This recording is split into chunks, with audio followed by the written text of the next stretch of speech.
Fala pessoal, tudo bem com vocês? Aqui é o Vinícius do Igreja da Internet e sejam muito bem-vindos a esse espaço de diálogo, de conversação sobre as coisas de Deus, sobre o mundo cristão. Então você, independente da vertente cristã de onde você vem, seja muito bem-vindo. Você tem lugar à mesa aqui, tá? Fique à vontade, deixe os seus comentários aí. Inclusive eu tenho gostado muito da comunidade que tem se formado aqui. Uma comunidade, de certo modo, ecumênica, por que não? Porque tem pessoas de tradições diferentes e a gente conversando nos comentários. É verdade que tem alguns irmãozinhos que estão brigando nos comentários, que coisa feia, não faça isso. Mas, de forma geral, tem sido muito bacana a nossa interação nos comentários e a participação de vocês nos vídeos. Isso tem sido muito legal mesmo, gente. Então, continuem, assim... É muito bom, é recompensador eu chegar para ler os comentários e ver tanta coisa boa e coisas, às vezes, assim, que em um outro lugar, talvez num outro ambiente, poderiam se tornar briga, mas ali a coisa é exposta num sentido de instrução, de ajuda. Você vê que a pessoa está falando com um cuidado para não te ferir. Eu acho isso muito legal. Até pessoas que discordam de mim, às vezes vêm discordar de forma muito amistosa, muito bacana isso, gente. Deus abençoe vocês. Vamos continuar. Hoje é a continuação daquele react que nós fizemos aí no último vídeo, onde o padre José Eduardo estava reagindo a uma pregação do pastor Augustus Nicodemos, e agora eu vou continuar reagindo à reação do padre José Eduardo ao pastor Augustus Nicodemos. O que eu tinha que falar do pastor Augusto Nicodemos eu falei lá no início do primeiro react, depois você volta lá. Enfim, gosto do pastor Augusto Nicodemos, mas nesse vídeo aqui eu acho que algumas coisas merecem críticas, né? Nessa pregação que ele fez, eu acho que tem algumas coisas que merecem críticas mesmo, embora eu seja protestante. Se você está chegando aqui no canal agora, a coisa aqui é mais ou menos essa: eu sou protestante, vou reagir a um vídeo de um padre, mas a minha pegada aqui, você que está aqui há muito tempo sabe qual que é, né? Você sabe como é que é. Eu tento ser o mais respeitoso possível, eu estou querendo aprender sobre o catolicismo e tem muita gente bacana aí nos comentários me ajudando, e eu estou estudando também e ouvindo muita coisa, lendo algumas coisas, e vamos lá. Eu acho que a instrução, o conhecimento sempre ajudam, mas eu gostaria antes de pedir uma coisa para vocês que eu não costumo pedir. Vocês sabiam, eu estou aqui de frente para os dados do meu canal no YouTube.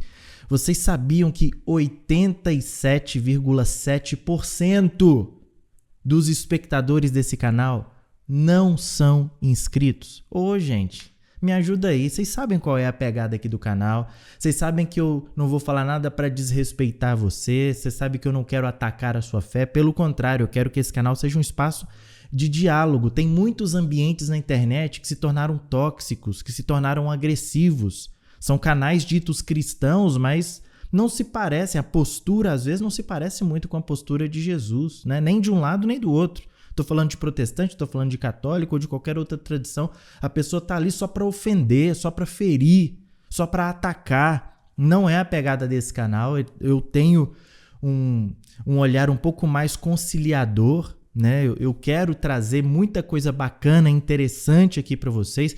Então inscrevam-se, dê esse voto de confiança e curta o vídeo. Ajuda muito, tá? O YouTube entende que o vídeo é interessante quando você curte, quando você faz um comentário legal. Então, me ajude nisso aí. Se você não for inscrito e já tá vendo os vídeos aqui, até se for sua primeira vez aqui, vai na minha, confia. Inscreva-se no canal, é de graça, vai ser rapidinho. Desceu aqui, se inscreveu, pronto. Vamos, ó, tô agora, deixa eu voltar aqui. Tô agora nesse momento com 249 inscritos. Será que nesse vídeo a gente consegue impulsionar? Quem sabe chegar próximo de 500? Nossa, seria uma maravilha, hein? Não custa nada sonhar, né? Vamos sonhar. 87,7% de gente que tá vendo e não é inscrita. Se vocês derem essa força, a gente consegue. E eu quero trazer muito material interessante aqui para vocês. Para além dessas discussões, para além dos reacts, que são muito interessantes, eu gosto de fazer, tá? Gosto muito de fazer react. Para além dos reacts, eu tô pensando em mais para frente, né? Quero ver isso direito, pra gente fazer umas lives Para aí sim a gente ter um contato um pouco mais em tempo real. O que vocês acham disso? Deixa aqui nos comentários também a sua opinião sobre a gente começar a fazer umas lives para a gente conversar. Ah, Vinícius, vai ter live de debate? Não, gente, eu não quero debater com ninguém. Não é a pegada desse canal aqui. É para a gente conversar, falar sobre as questões. Então, eu estou pensando em fazer algumas lives mais para frente. Quero também produzir material. Eu sou professor de história. Caso você não saiba, eu sou professor de história na rede pública de educação e sou apaixonado por história, principalmente história da igreja. Quero trazer material sobre história da igreja. E aí, assim, presta atenção. Quero falar de história mesmo. Eu não quero provar um ponto. Eu não vou trazer material aqui para provar que os evangélicos têm razão, ou então trazer uma vertente que mostre que a Igreja Católica tem razão. Não é esse o objetivo. Eu quero trazer vídeos básicos sobre história da igreja para você saber ali o elementar, né? O básico sobre história da igreja, sempre que for possível, trazendo citações de fontes primárias para a gente entender história enquanto história. Tá? De um ponto de vista acadêmico e não confessional. Não quero provar se A ou B estão certos. Eu quero mostrar o que a história diz. Inclusive, uma das fontes que eu tenho estudado é um livro de referência acadêmica muito importante no meio teológico acadêmico chamado História Ecumênica da Igreja. Esse História Ecumênica da Igreja, os coautores são católicos, são luteranos, são de tradições cristãs diferentes.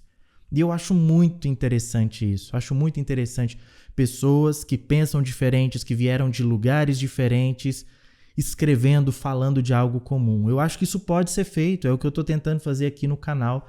E tenho estudado também, quero trazer material sobre isso também, sobre essa pegada mais ecumênica.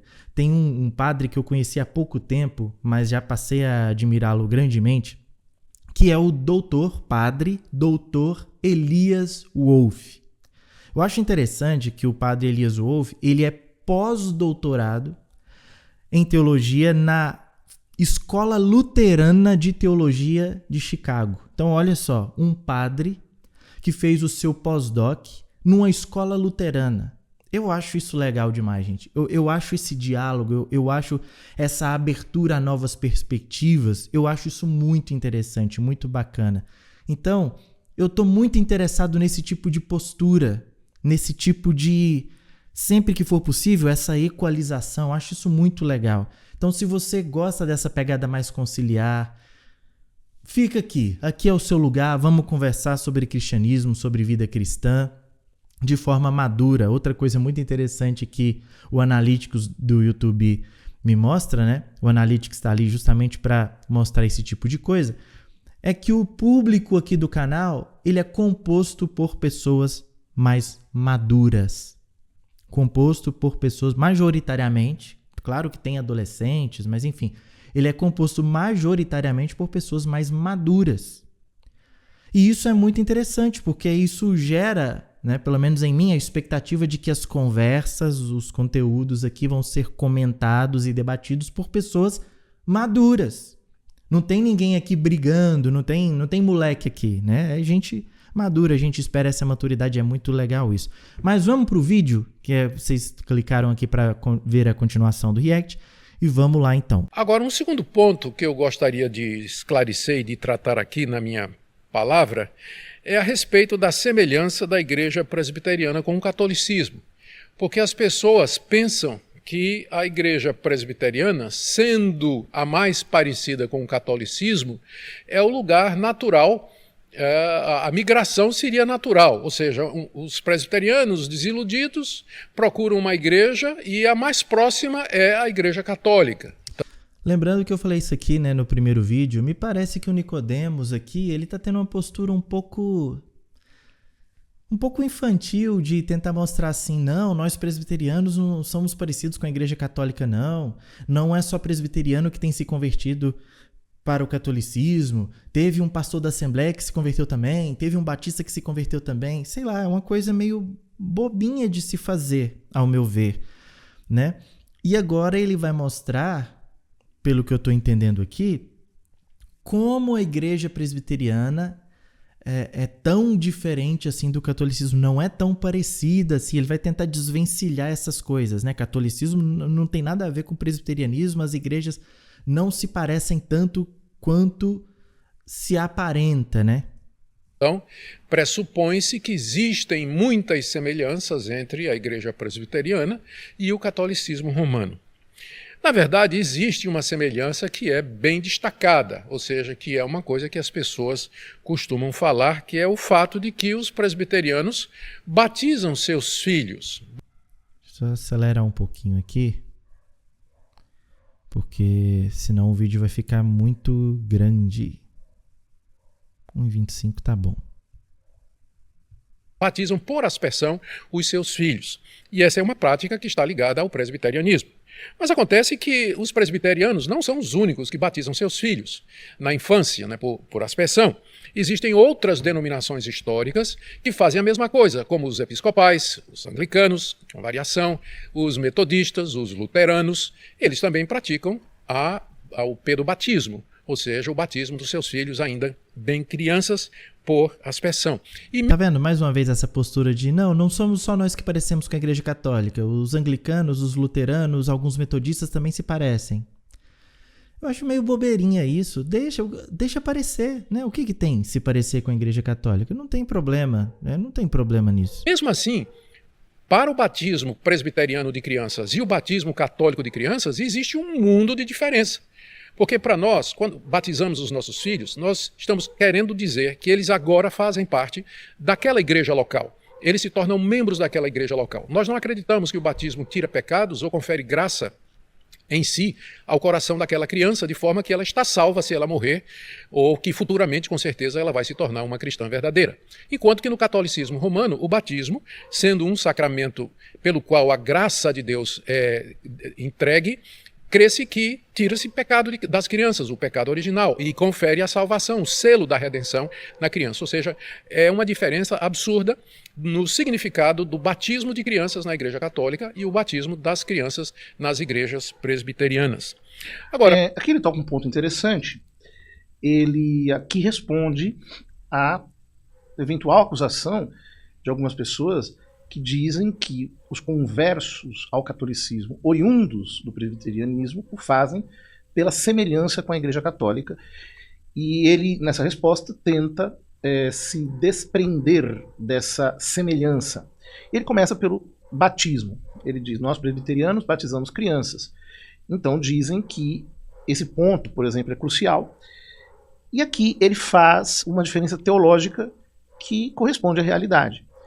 Ele diz que o presbiterianismo não acredita que o batismo perdoa os pecados, nem que o batismo confere a graça. De fato, a definição de sacramento para a Igreja Católica continua sendo a de Agostinho. Santo Agostinho diz que os sacramentos são sinais visíveis da graça invisível. Ou seja, eles comunicam efetivamente a graça. É isso que faz com que um sacramento seja um sacramento. O problema aqui é que os protestantes, eles falam tanto sobre a base bíblica das doutrinas, mas, por exemplo, nesse caso, negligenciam a base bíblica, porque, por exemplo, quando na manhã de Pentecostes Pedro prega diante de toda aquela multidão, a multidão lhe pergunta, o que devemos fazer? E São Pedro diz, arrependei-vos e cada um de vós seja batizado para o perdão dos vossos pecados.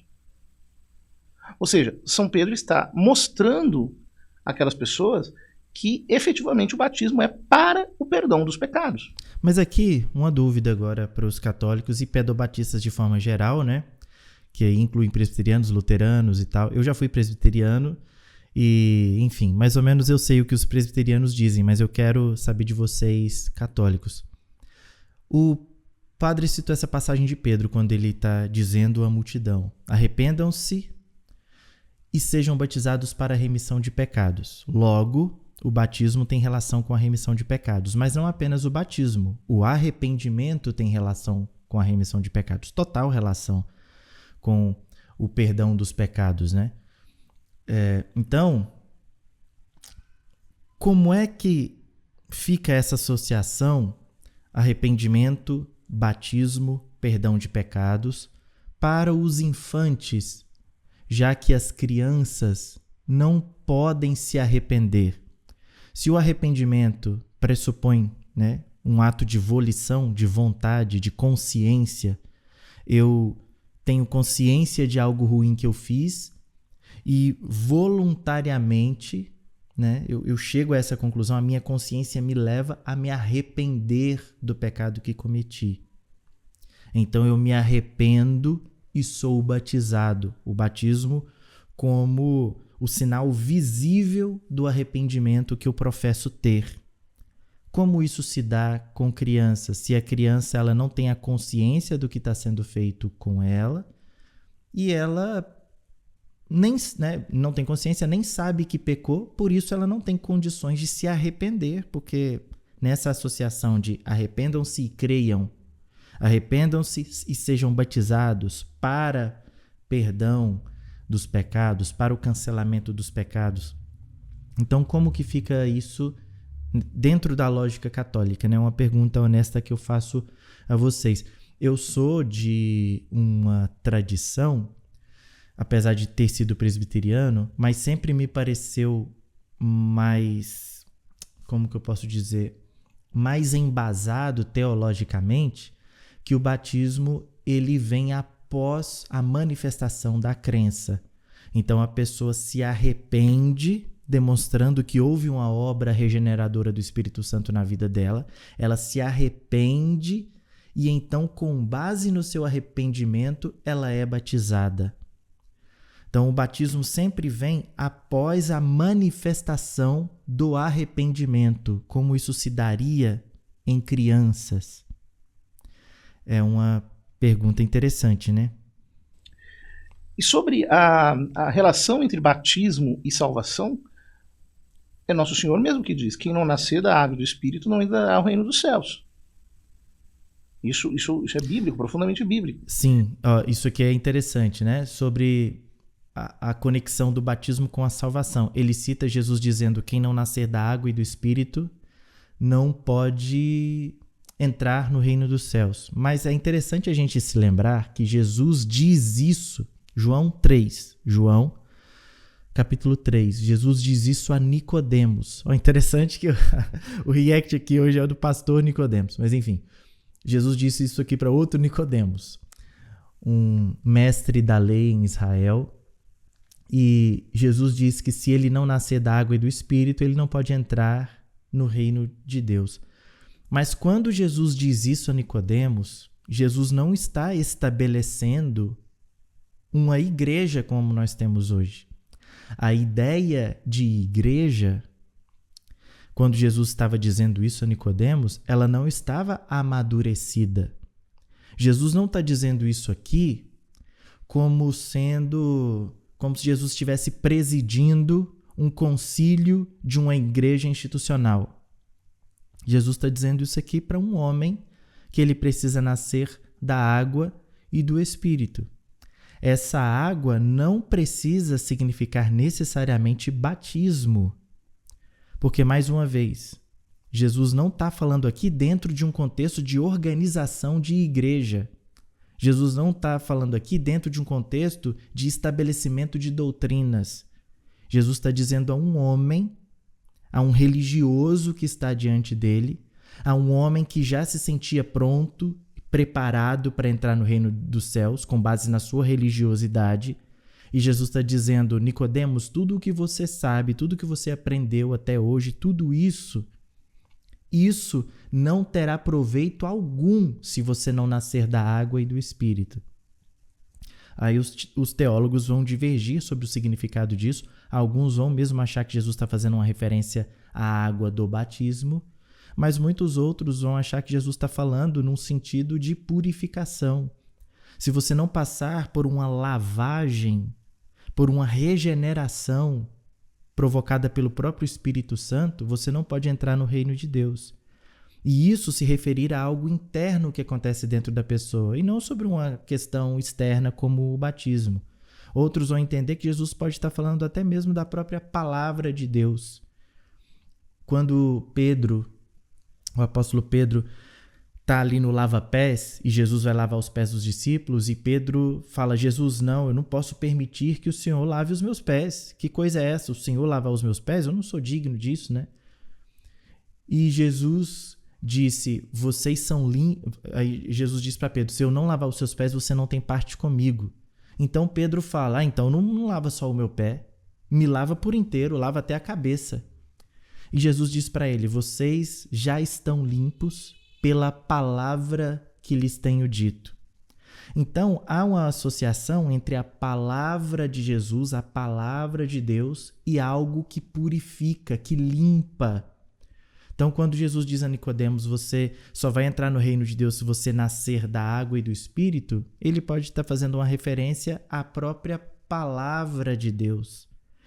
Então, citar esse versículo como prova de que o batismo está necessariamente associado à salvação não me parece uma boa. Aqui, nesse caso, eu discordo respeitosamente do Padre José Eduardo que esse versículo seja uma comprovação bíblica de batismo associado à salvação. Até porque se a gente for observar o ladrão que está do lado de Jesus ali na cruz, aliás, não, isso aqui é outra... esse pode ser um exemplo, porque ele não foi batizado, mas Jesus disse, ainda hoje você estará comigo no paraíso.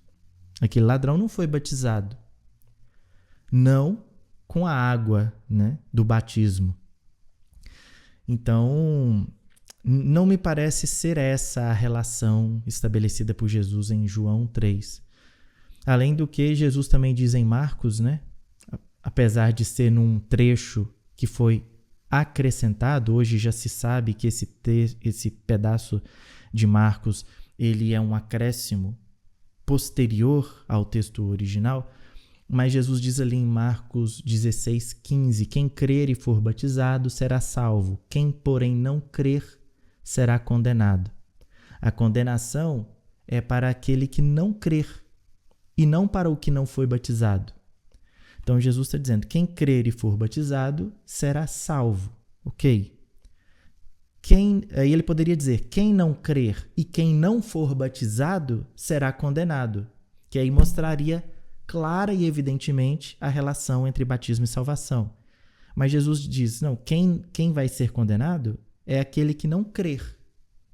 Porque Jesus sabia que pessoas poderiam não ser batizadas e ainda assim serem salvas. Pelo menos essa é a compreensão, eu acho que mais natural ao se ler esse texto, né? Eu sei que tem gente que discorda de mim nisso e tá tudo bem, a gente vai conversando aí. Por exemplo, na passagem de Atos, quando o eunuco da rainha Candace está voltando para a Etiópia e o diácono Filipe se encontra com ele ali enquanto ele lê o profeta Isaías e a partir daquele texto ele lhe anuncia Jesus, o eunuco simplesmente diz, o que impede que eu seja batizado? Não é que Filipe diz para ele, não é importante porque o batismo é só um rito externo e o importante é que você se converteu, você creu, então tá ótimo, uma hora aí você pode ser futuramente batizado. Não, ele batiza mesmo. Na manhã de Pentecostes, São Pedro batizou, se não me engano, 3.000 fiéis. Sim. Gente, lembrando que esse argumento que eu dei aqui não é para desincentivar o batismo, mas é só para colocar o batismo no lugar dele, que, né, no pensamento mais protestante, o batismo ele não é necessário para a salvação. O que salva é crer na obra de Cristo, é a manifestação da fé. Acontece que a gente vê essa associação no Novo Testamento, a pessoa que crê, ela é batizada. Ela crê e é batizada. Então essas coisas sempre andam juntas. Não tem razão para uma pessoa que já creu não se batizar. Então aqui é o caso de Filipe e o eunuco, né? O eunuco, ele já estava crendo nas palavras de Deus, na Escritura. Então ele entendeu isso. O que me impede de ser batizado? tem água por aqui. E aí ele foi batizado. Então, essas coisas sempre andam juntas. Não é que a pessoa não precisa ser batizada. É só que para a salvação, pelo menos essa é a minha compreensão, não me parece haver uma justificativa bíblica, né, que conecte essas coisas. Para a pessoa ser salva, ela tem que ser batizada. Não me parece ter amparo bíblico para isso. Não quer dizer que o batismo não tenha a sua importância. Se o batismo não fosse necessário para a salvação, qual que seria o sentido disso? Uma vez que, eu imagino que 3 mil fiéis constituam eles mesmos uma comunidade ali. Pelo contrário. Ou seja, isso aqui realmente, ele disse algo que teologicamente é real, na diferença entre as duas concepções da eficácia do batismo, mas me parece que distanciando-se da fé bíblica, né? Vamos continuar vendo mais um pouquinho. Agora, para ser bem franco e não querendo ser ofensivo, se formos seguir essa linha de raciocínio, então nós vamos dizer que, na verdade, o catolicismo é mais parecido com outras linhas protestantes do que o presbiterianismo. Por exemplo, a doutrina católica da salvação, ela está muito mais próxima do arminianismo do que do calvinismo. No catolicismo romano, a salvação envolve a participação do homem. O homem colabora de alguma forma para a sua salvação. E isso é alguma coisa que é rejeitado totalmente pelos presbiterianos e pelos reformados em geral, porque acreditam na doutrina da depravação total e que a salvação é pela graça, mediante a fé em Jesus Cristo, enquanto que outros grupos protestantes ficam falando da participação do homem na sua salvação, que a salvação, em última análise, vai depender da decisão do homem, e assim por diante, o que torna esses grupos arminianos, nem todos são assim, mas alguns desses grupos arminianos estão mais próximos do catolicismo do que o presbiterianismo. Os católicos usam objetos. Vamos aqui falar sobre esse assunto. Vocês sabem que entre os protestantes, a doutrina da salvação não é uma doutrina pacífica. Não é consenso, né? Diferentes, digamos assim, concepções da salvação. Então, o calvinismo professa que... São 5 pontos do calvinismo, né? Por causa da depravação total, o homem não pode colaborar com Deus na sua salvação, e, portanto, a salvação se dá por uma decisão unilateral de Deus, no sentido de que a minha decisão por Deus é uma decisão que Deus decidiu.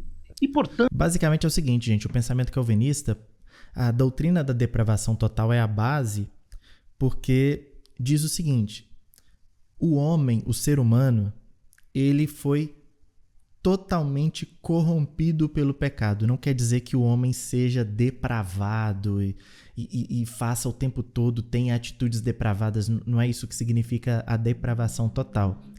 Depravação aqui é no sentido de corrupção do pecado. E ela é total no sentido de que o pecado corrompeu a totalidade das esferas, das dimensões do nosso ser. De modo que nós não buscamos a Deus a partir de nós, por conta própria. Se Deus não nos buscar, se Deus não manifestar graça sobre nós, primeiro, nós somos incapazes de, no meio do nosso pecado, buscarmos a Deus. Então, é mais ou menos aquela ideia que Paulo parece transmitir aos Efésios, no capítulo 2, se eu não me engano, no início, quando ele diz: nós estávamos mortos nos nossos delitos e pecados. Então Deus nos chamou, se eu não me engano o texto diz isso, né? E ele vos deu vida quando vocês estavam mortos nos seus delitos e pecados. Então, quando Deus nos chama, nós estávamos mortos. Essa é a depravação total dentro do pensamento calvinista. O ser humano não tem capacidade de buscar a Deus porque ele está morto. Se Deus não o buscar, ele jamais vai buscar a Deus. Então a gente pega mais ou menos a história ali do Lázaro, né? O Lázaro, o irmão de Maria e Marta, que morreu, e Jesus o ressuscita no 4º dia. Jesus chega a Lázaro e diz: Lázaro, vem para fora. João 11, esse texto. E Lázaro vem, Lázaro ressuscita e vem para fora, né? As pessoas tiram a pedra e Lázaro sai do túmulo. Então, seria como se a experiência de conversão fosse exatamente assim. O ser humano está morto e continuará permanentemente morto, a não ser que Deus o chame para vir. Então, essa é a doutrina da depravação total, de que o ser humano está morto nos seus pecados, de que o pecado atingiu todas as áreas, toda a dimensão da vida humana, e que nós só podemos buscar a Deus se Ele nos buscar, se Ele nos despertar para essa busca. Então, se você ama a Deus hoje, é porque em algum momento Deus despertou o seu coração para buscá-lo. Se Deus não tivesse feito isso, isso jamais teria acontecido. Qual o problema disso? O problema disso é que tem muitas pessoas que não buscam a Deus. E tem muitas pessoas que, por não buscarem a Deus, por jamais se despertarem para buscar a Deus, vão perecer, vão morrer e vão perecer eternamente. Então, o dilema aqui é, se Deus é quem chama, se Deus é quem escolhe, se Deus é quem desperta, por que Ele não fez isso com todos e só com alguns? Então, é aqui que está a polêmica do calvinismo, né, e da doutrina da predestinação. Tanto a soberania de Deus está no fato de Ele escolher quem vai ser salvo e Ele escolher quem vai ser condenado. Uhum. O arminianismo... Porque se Deus escolhe quem Ele vai despertar, automaticamente Ele também está escolhendo não despertar outros. Então, se Deus está escolhendo salvar alguns, automaticamente Ele está escolhendo não salvar outros. Então, é aí que está. Mas Deus não é todo bom? Por que Ele salva alguns e outros não? Né? É aqui que está a grande polêmica do calvinismo. O arminianismo é a doutrina oposta. Obviamente, aqui eu estou falando em termos muito sumários, né? Então, a gente não consegue ser perfeito na exposição de uma doutrina assim. Estou falando de uma maneira sumária, porque é o que dá para fazer aqui. O arminianismo é a doutrina contrária. É a doutrina que diz que a salvação depende da escolha humana. É o homem que escolhe a salvação. Então, no arminianismo, como o padre está dizendo aqui, Deus chama todos. No calvinismo, Deus vai chamar alguns. E esses a quem Deus chama, fatalmente virão. Essas pessoas, se Deus escolheu você, em algum momento você vai ceder. Em algum momento, as barreiras do seu coração vão ceder e o seu coração vai se abrir para Deus. Você não pode resistir ao chamado de Deus. Então, esse é o pensamento. Agora, no arminianismo, Deus não chama alguns. Deus chama a humanidade inteira. Deus chama todos. Mas o ser humano tem a capacidade de resistir a Deus, no pensamento arminiano, usando a sua volição, a sua vontade, o seu arbítrio. Para o calvinista, o homem não tem livre-arbítrio. Para o arminiano, o homem tem livre-arbítrio e usa esse livre-arbítrio. Quando Deus o chama, ele pode dizer, sim, Senhor, eu vou com o Senhor, eu vou escutar o seu chamado. Ou ele pode dizer, não, eu não quero. Não quero e não vou. Então, a pessoa não é salva não porque Deus não quis chamá-la. Deus chamou, mas ela não quis obedecer ao chamado de Deus, no pensamento arminiano. Entre essas duas doutrinas, por exemplo, entre os batistas, existe uma espécie de concepção mais equilibrada, que... não necessariamente. Alguns chamam de, se não me engano, almirianismo. Amiraldismo. O amiraldismo é um pensamento não necessariamente entre os batistas, mas é uma tentativa de meio termo. Se o calvinismo ele é composto de 5 pontos, 5 afirmações, o amiraldismo seria como que observar alguns desses pontos e outros não. Então, seria uma tentativa de meio termo ali entre o calvinismo, que é Deus escolhendo e o homem não podendo resistir, e o arminianismo, que é o homem escolhe e Deus aparentemente não consegue ir contra a decisão humana. Então, o amiraldismo, ele tenta ficar ali num meio de caminho, mas eu acho que pouquíssimas pessoas se consideram defensoras ou pertencentes ao amiraldismo. O baxterianismo, uma coisa assim, que é a doutrina de que você não professa, né, os 5 pontos propriamente do calvinismo, porque de alguma maneira você ressalva ali a liberdade humana. Ora, a doutrina católica ela está fora desse esquema. Em que sentido? No sentido de que, e aqui eu acho que essa diferença é crucial, me parece que tem muito mais a ver com também a fé do Novo Testamento. Tá aqui uma coisa que eu quero muito saber, como é a soteriologia católica, né? E para você que não está habituado a essas palavras teológicas, soteriologia, soteria tem a ver com salvação, né? É o estudo da salvação, de como acontece o processo de salvação. O homem não pode se salvar pelos seus próprios méritos. Bom, então, é doutrina concordo. do Concílio de Trento que a graça inicial não pode ser merecida. E a graça final também não. Concordei, até agora eu estou concordando com tudo. Posso ser católico? Pelo menos no sentido de soteriologia, de salvação, concordei com tudo até agora. E que o homem não pode fazer nenhuma obra boa entre a graça inicial e a graça final sem o impulso das chamadas graças atuais. Portanto, fale mais. E agora eu quero entender como é que funciona vejam, isso. A doutrina católica não ensina a depravação total. Por quê? Por quê? Porque ela é contrária à nossa experiência. Eu não posso dizer, por exemplo, que uma obra boa feita por uma pessoa desconvertida é em si mesma uma obra má. Mas olha só, será que eu estou com a Bíblia aqui? Inclusive a Bíblia Ave Maria, né? Que eu já usei ela aqui outras vezes. Olha só, padre, eu entendo, né, que às vezes tem coisas que não se comprovam na nossa prática diária, a gente não vê isso tão presente na nossa vida prática.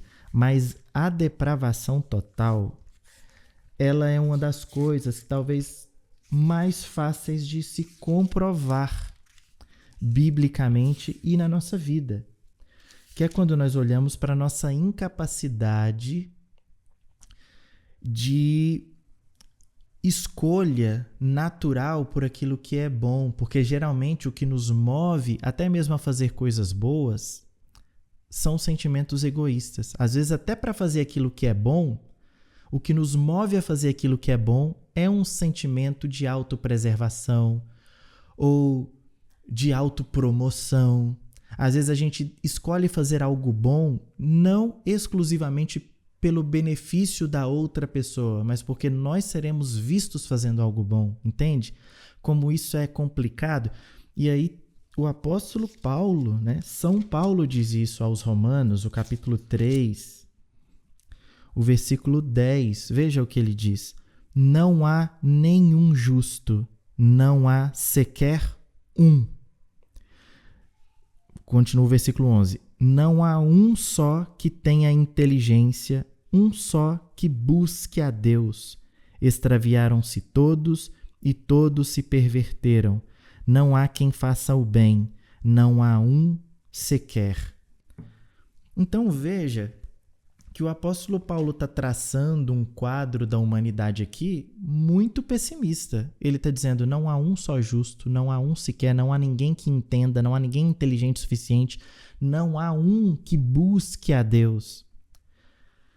Todos se extraviaram, todos se perderam. Parece que Paulo está falando mesmo de uma realidade, não que as pessoas são más, no máximo possível da sua maldade, mas parece que ele está dizendo que há mesmo no ser humano uma total incapacidade de fazer algo bom por pura bondade, entende? A gente faz coisas boas, mas às vezes as motivações daquilo de bom que a gente faz não são tão boas.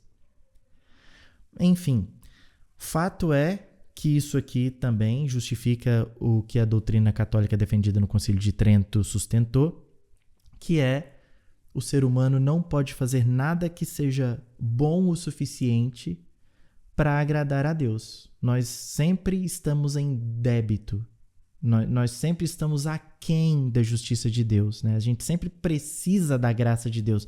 Sem essa graça, não é possível que haja salvação. E beleza, né? Talvez o texto de Paulo esteja se referindo apenas a isso. É uma possibilidade, né? O que eu posso dizer é que essa obra, ainda que seja boa, não pode salvar o homem, porque não é o homem que se salva. Sim, perfeito. Essa obra, ainda que seja boa, ela é insuficiente, ela não pode alcançar, digamos assim, para nós a salvação.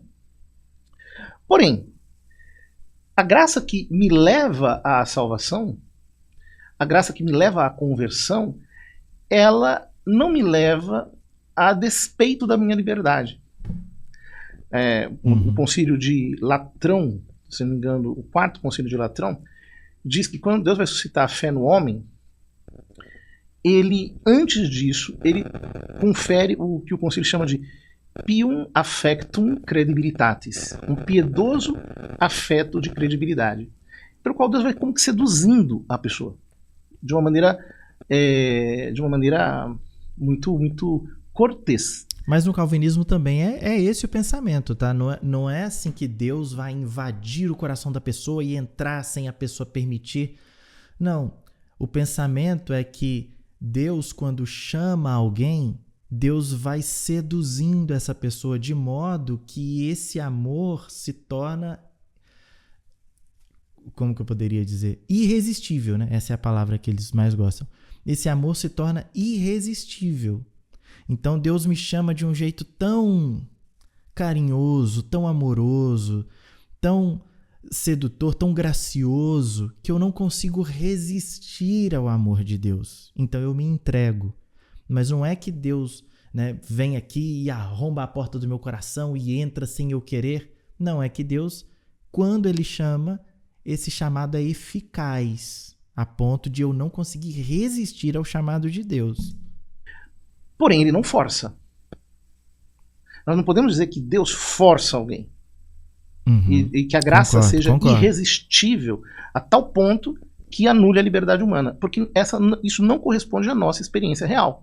Mas é irresistível no sentido que eu acabei de dizer. É irresistível no sentido de é tão gostoso que eu não resisto. E não no sentido agressivo. A gente sabe muitas vezes que nós, pela nossa maldade, pelas nossas inclinações, por uma série de razões, nós muitas vezes barramos na graça, mas nós conseguimos resistir a ela. Um presbiteriano diria, a pessoa resistiu porque ela não é predestinada. Porque Deus não decidiu que ela foi eleita. Provavelmente. Um católico diria, era o que ele diria. A pessoa resistiu porque, de fato, ela pode resistir. Essa é a experiência real que a pessoa tem. E é o que um arminiano diria. Por isso o catolicismo é, de fato, né, a doutrina da salvação no catolicismo, ela é mais parecida com a das igrejas arminianas, que são a maioria do mundo evangélico, tá? A maioria do mundo evangélico é arminiano, uma pequena parcela é calvinista. Ou seja, a experiência real não é a de que eu estou sendo forçado. Às vezes eu digo isso, né? Que o catolicismo é a religião da realidade. Isso é muito importante, porque um dos problemas dessas doutrinas, como a doutrina calvinista, e mesmo a doutrina arminiana, pelo digamos, excesso oposto, é justamente a de deslocar o eixo teórico do eixo da experiência real. E isso meio que enlouquece a pessoa. Porque eu vivo uma coisa e, no fundo, creio em outra. Em que sentido? No sentido assim, de que não há nenhuma pessoa que tenha feito uma experiência de conversão assim, em que ela teve uma graça que foi irresistível. Não existe. Porque isso é tão contrário à natureza humana. Ou seja, que eu faça algo, que eu me converta a despeito da minha liberdade, ou não podendo aceitar ou rejeitar livremente, que não seria realmente conversão, se nós tratássemos as coisas nesses termos. Uma coisa que eu fiquei pensando nisso aqui que ele falou, que pode enlouquecer a pessoa quando esses eixos não se encontram, né? Ou estão muito distantes, aquilo que eu vivo é uma coisa. O que eu experiencio na minha vida é uma coisa. Aquilo que eu creio é outra, totalmente diferente. Eu não sei se isso pode se encaixar aqui, mesmo dentro da doutrina calvinista. Se você conversar com um bom calvinista, ele vai te mostrar que as coisas não são tão simples assim como o José Eduardo colocou aqui. Obviamente, ele mesmo já justificou dizendo que não daria para fazer uma exposição complexa das doutrinas aqui num vídeo rápido como esse. Mas, quando a gente olha para outras coisas que acontecem no mundo protestante, eu acho que esses eixos eles são mais desconexos. Por exemplo, a teologia da prosperidade. Gente, se você olhar para a realidade brasileira e ver, né, qual é a realidade do Brasil e ver o que é prometido na teologia da prosperidade, você vai falar, não, peraí, essas coisas não fazem sentido. Porque eu estou vivendo uma coisa aqui na minha vida, uma dificuldade aqui na minha vida, isso aqui é vida real. Agora, o que essa igreja, o que esse pastor está me vendendo é uma fantasia. É um conto de fadas. É um gênio da lâmpada. E a experiência concreta não mostra isso. Deus não é gênio da lâmpada, Deus não é um Papai Noel. Deus não é esse ser que a gente faz alguma coisa, aí a gente dobra a vontade dele, convence ele através do nosso rito para que ele faça a nossa vontade. Então, é pregado quase que um evangelho onde os crentes são super-heróis. Aqueles que creem são super-heróis.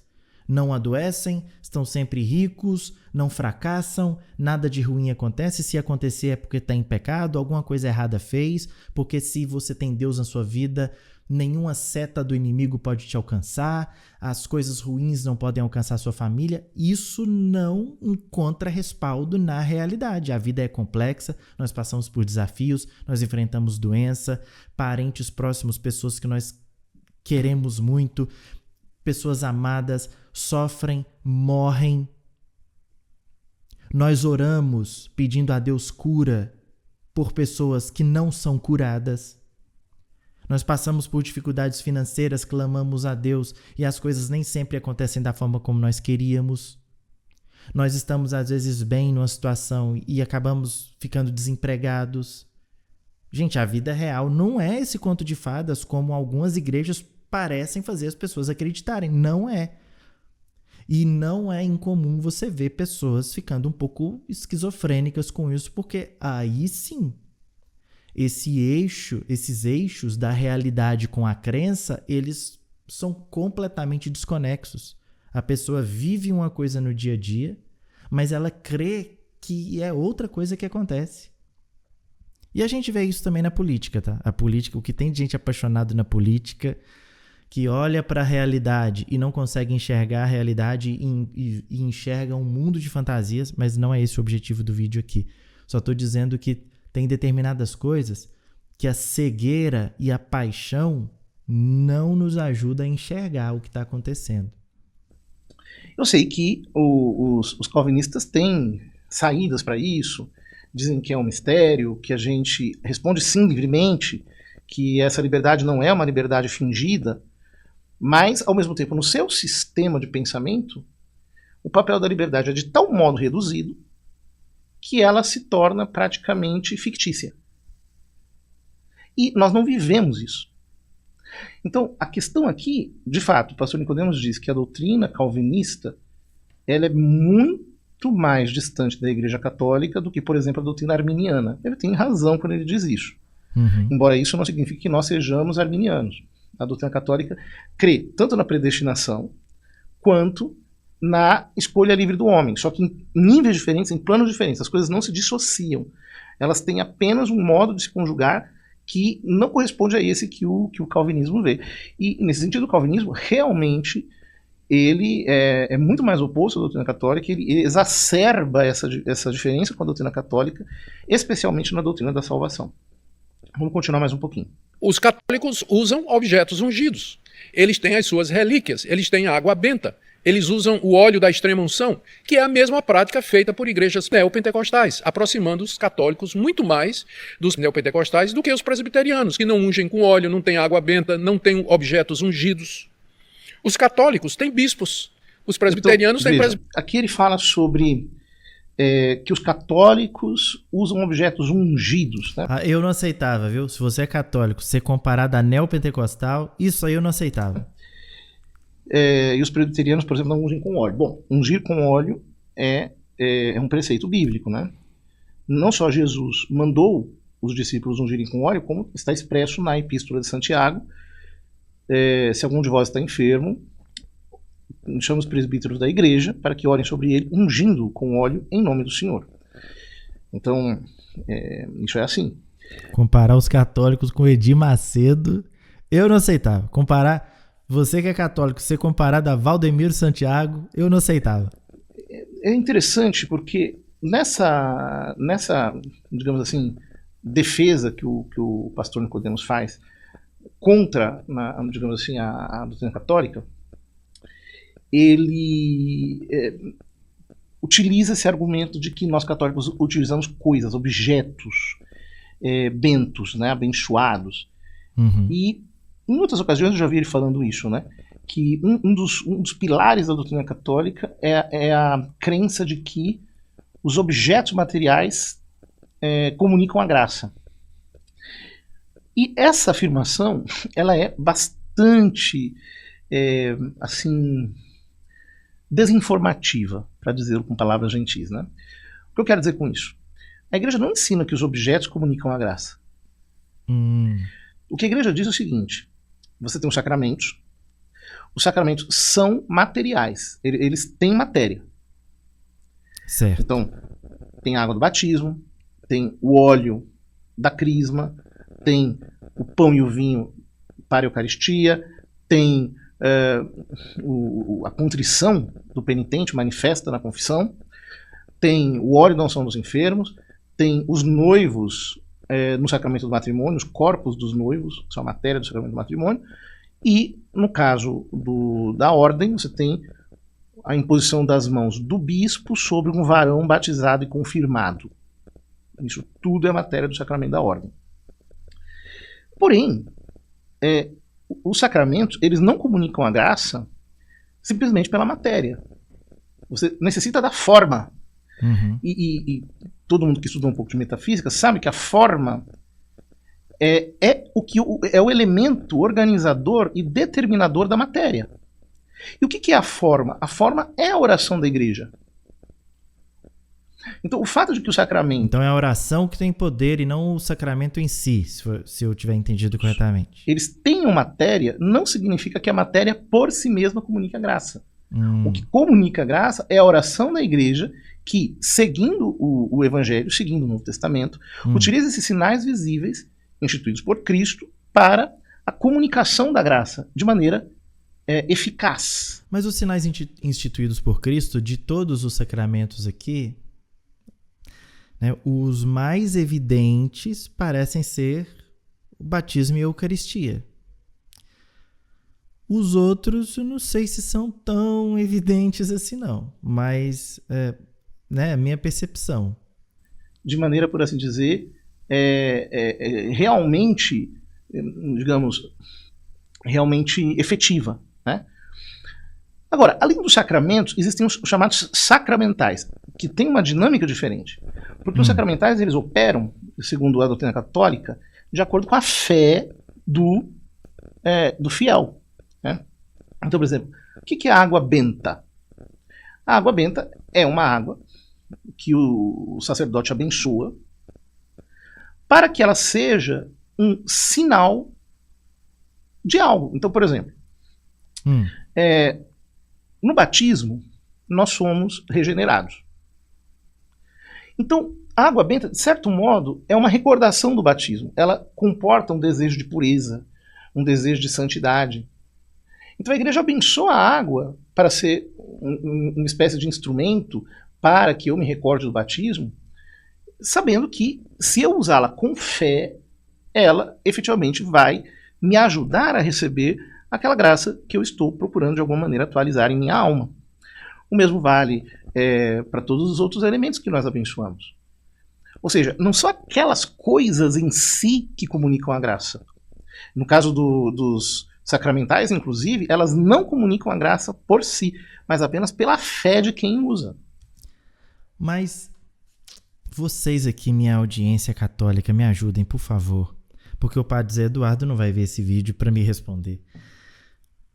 Mas isso não é uma coisa muito fácil de ser confundida? E é confundida na prática diária, cotidiana. O católico médio, eu fico com essa impressão, né? Porque acaba que eu conheço, às vezes no dia a dia, o católico médio. Eu não lido comumente com clérigos. Eu lido com o povão, por assim dizer. E me parece, na maior parte dos casos, tem católicos mais esclarecidos que eu conheço, e ótimo, né? Mas na maior parte dos casos, me parece sim que as pessoas tratam os sacramentais como coisas mágicas, como algo abençoado que só de eu ter aquilo ali, só de eu olhar para aquilo, de eu ter aquilo perto de mim, é como se fosse emanar daquilo alguma virtude. Pelo que eu entendi, o Padre Zé Eduardo está falando que não é assim que deveria ser. Não sei se falta um pouco de instrução, mas eu acho que essas coisas são muito fáceis de se confundir. É a impressão que eu fico aqui. Aí um evangélico poderia dizer assim, mas se é pela fé, por que tem que usar isso daí? É que nós somos seres humanos. Nós, seres humanos, temos os 5 sentidos. Você não consegue simplesmente ser um espírito puro. Eu não posso tratar o ser humano como se fosse um espírito puro. Isso aqui eu acho legal, essa coisa da Igreja Católica de trazer o evangelho com todos os sentidos. Então eu entro dentro de uma igreja católica, eu não apenas estou ouvindo o que está sendo exposto na homilia, mas eu estou ouvindo, eu estou lendo, eu estou olhando para os vitrais e eles estão me remetendo a alguma passagem do Evangelho. Eu olho para uma imagem e tem ali uma figura cristã importante, bíblica, que está me remetendo a algo que aconteceu no Evangelho. Essa coisa de usar os sentidos para evangelizar, eu acho bacana, eu acho bonito até, acho muito bonito. Então veja, por que para rezar eu preciso, Jesus mesmo diz, né? Quando orares, entra no teu quarto, fecha a tua porta, ora teu pai que está oculto. Por que eu preciso fazer isso? Por que eu preciso me recolher? É porque eu não sou um espírito puro. Eu estou sujeito ao mundo dos sentidos. Uhum. Então, se eu tenho uma cruz, ela me ajuda a rezar. Se eu tenho aqui um pouco de água benta e eu me persigno com a água benta, aquilo é um gesto que envolve o meu corpo, que envolve o meu ser por completo. Mas percebe que com um pouquinho de descuido a pessoa pode começar a achar que a cruz tem algo mágico nela? De que a água benta tem algo poderoso nela própria? O que deveria ser um referencial, uma ajuda, né? Uma referência mesmo para que eu olhasse para aquilo e me lembrasse do essencial, deveria ser isso pelo que eu entendi. Isso pode se tornar assim, 2 palitos para isso se tornar o alvo da minha fé e da minha devoção. Então, a cruz passa a ser mais importante do que o que ela deveria me lembrar. A cruz me deveria remeter à oração, à obra de Cristo. Mas aí eu começo a achar mais importante a cruz por si só, como se ela tivesse alguma coisa, né, algum tipo de poder nela, do que o que ela representa. Não sei, me parece perigoso. Não sei, eu posso estar fazendo uma análise errada também. Isso vale para todos os demais sacramentais. Então, não tem nada de supersticioso nisso, e a doutrina católica é muito equilibrada em relação a todas essas coisas. Vamos ver mais um ponto que ele comenta aqui. Os católicos têm bispos, os presbiterianos têm presbíteros e pastores. Os católicos têm um apóstolo, que é o Papa, e muitas igrejas neopentecostais têm apóstolos também. Católicos são continuistas com relação à revelação. Eles acreditam que Deus, através da tradição e do magistério, continua revelando verdades e dogmas que não estão exatamente na Bíblia. Bom, eu vou deixar essa última parte para responder num outro vídeo, mas o que eu queria responder para terminar esses 2 pontos que ele menciona aqui. Primeiro, que os católicos têm bispos, e as igrejas neopentecostais têm bispos, e os católicos têm um apóstolo, que é o Papa, e os pentecostais têm apóstolos. Veja lá, acho que aqui tem uma diferença muito grande, não é simplesmente uma questão de nomenclatura, né? Se você pegar, por exemplo, Santo Irineu, o tratado dele, Adversus Hereses, contra as heresias, né? Ele vai, em um determinado momento, ele vai dizer qual que é o critério para você determinar a fé católica. Você tem que determinar a fé católica indo nas igrejas que os apóstolos fundaram, estabelecendo essa sucessão apostólica que remonta necessariamente a algum apóstolo. E aí ele diz, eu poderia pegar todos os bispos que nós temos atualmente e remontá-los aos respectivos apóstolos de cuja linhagem eles são continuadores. Mas eu vou fazer isso apenas com a Igreja de Roma, que é a mais importante, porque foi a sede do apóstolo Pedro, príncipe dos apóstolos. Então vejam, quando Santo Irineu diz isso Santo Irineu é um dos padres mais antigos da igreja, né? Já Santo Inácio de Antioquia, que foi discípulo de São João Evangelista, dizia que a Igreja de Roma preside as outras igrejas na caridade. O que ele está fazendo é mostrar que a sucessão apostólica é justamente um elemento que constitui a igreja. Ou seja, o que mostra que a igreja de Cristo? É justamente a sucessão apostólica, que os bispos são sucessores dos apóstolos, e o Papa não é um apóstolo, no sentido de ser um dos 12 apóstolos. Isso é uma confusão aqui, né? O Papa é o sucessor de São Pedro. É o sucessor de um apóstolo. Mas ele não é um apóstolo no mesmo sentido dos 12 apóstolos de Nosso Senhor. Então isso não é uma mera questão de nomenclatura. Isso é uma questão de realidade. Ou seja, os bispos realmente descendem dos apóstolos e você verifica isso nas sedes das igrejas. Ou seja, ali naquela sede sempre teve um sucessor. Você veja que a igreja ela se organiza de uma maneira muito bonita, né? Por que, por exemplo, você tem uma igreja que é chamada aqui de igreja primacial, ou você tem o arcebispo primaz do Brasil? Por quê? Porque aquela foi a primeira igreja do Brasil, a primeira diocese do Brasil, a diocese de São Salvador, na Bahia. Essa diocese veio de outra diocese, que também tem a sua sede primacial, o Patriarcado de Lisboa. Os patriarcados, por sua vez, todos eles remontam ou a patriarcados anteriores ou diretamente a um apóstolo que fundou aquele patriarcado. Entende? Então, toda essa organização mostra efetivamente a sucessão apostólica não como uma espécie de teoria, de escusa, mas a sucessão apostólica como elemento constitutivo da igreja. Ou seja, não basta que alguém chegue agora e diga assim, eu sou bispo, eu sou apóstolo, eu sou patriarca, sou lá, sei lá o quê. Ah, não, gente, no meio neopentecostal, isso aqui é loucura. O cara se considera apóstolo e unge outro como apóstolo é só porque tá faltando título. Ser pastor no meio evangélico neopentecostal, nas empresas neopentecostais, porque boa parte das igrejas se tornaram empresas, o pastor ele quer lucrar, não se abrem congregações, se abrem franquias. Em boa parte dessas igrejas, ser pastor é pouco. O cara não quer só ser chamado de pastor. Pastor é coisa pequena. Eu quero ser apóstolo. Em outras, né, tem igreja aí que o cara ele é chamado de pai apóstolo, né? O cara, enfim. Eu ia contar uma história aqui, mas vou contar não. Vamos seguir. A sucessão apostólica é um elemento constitutivo da igreja.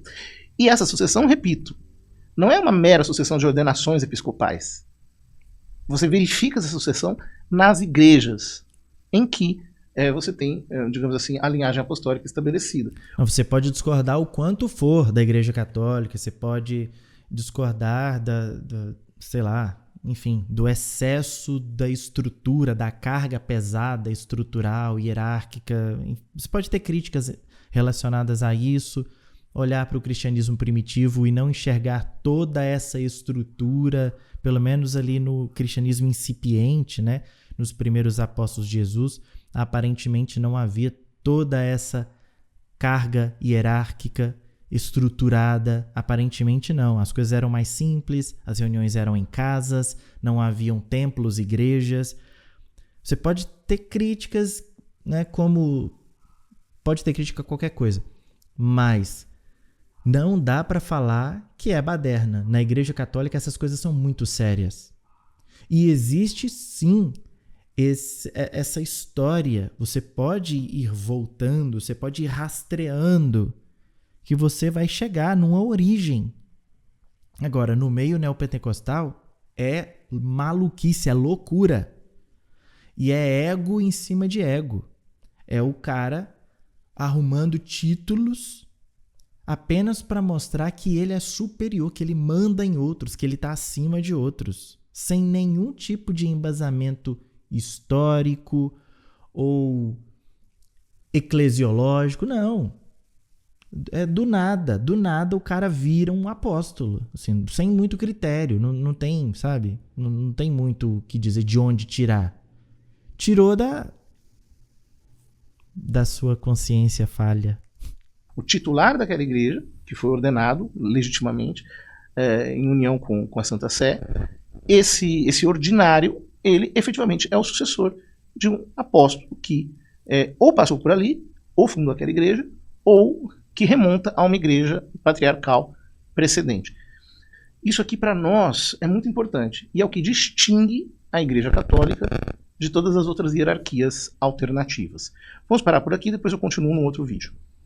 Vamos parar por aqui e eu continuo num outro vídeo. Vou acompanhando o Padre José Eduardo aqui. Quero fazer um comentário, se você chegou até aqui, muito obrigado. Eu quero fazer um comentário sobre o Padre José Eduardo. Então, se você quer saber da fofoca, é agora.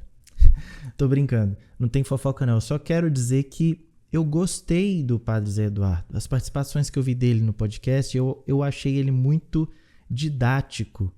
Eu gosto da forma como ele fala. Gostei de verdade do Padre José Eduardo.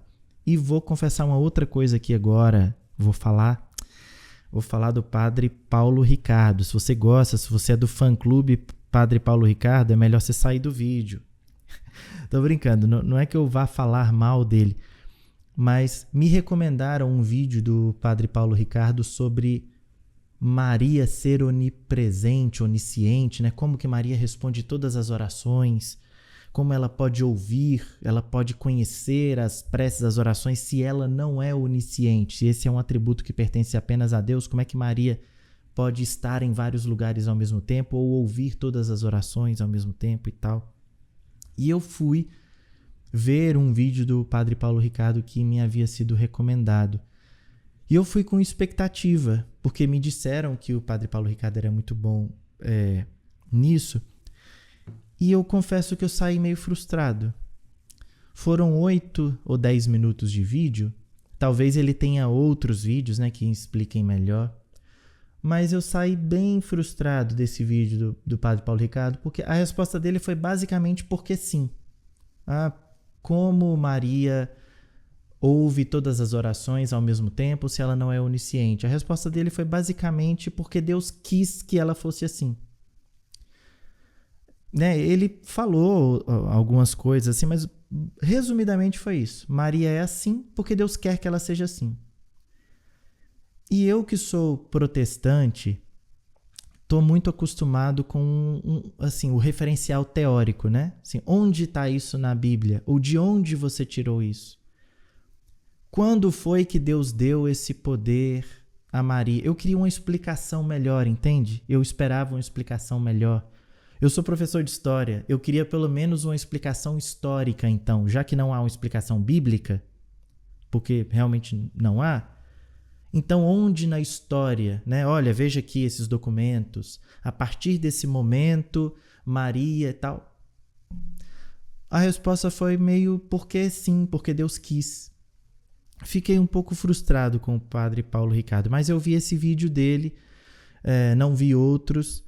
Eu gostei um pouco mais do Padre José Eduardo nesse sentido. Eu acho que as explicações que ele trouxe aqui, apesar de que vocês viram aqui, eu não concordei com todas, mas eu acho que são explicações onde há pelo menos um referencial, onde ele traz mais dados, ele justifica melhor o que ele está dizendo. Eu gostei mais, tá?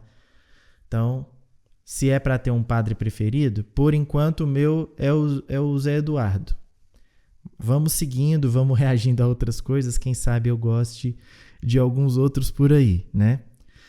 Então é isso, meus queridos. Se você chegou até o final, eu quero falar com você, porque quem chega até o final é quem realmente gosta desse canal e gosta de mim por algum motivo. E eu quero pedir oração a vocês. Quero pedir que vocês orem por mim. Quero pedir que vocês rezem por mim. Porque hoje mesmo é um dia que eu não tô legal. E eu preciso da oração de vocês e sei que posso contar com isso. Então, Deus abençoe vocês e peçam a Deus para me abençoar também. E, enfim, é isso. Até o próximo vídeo.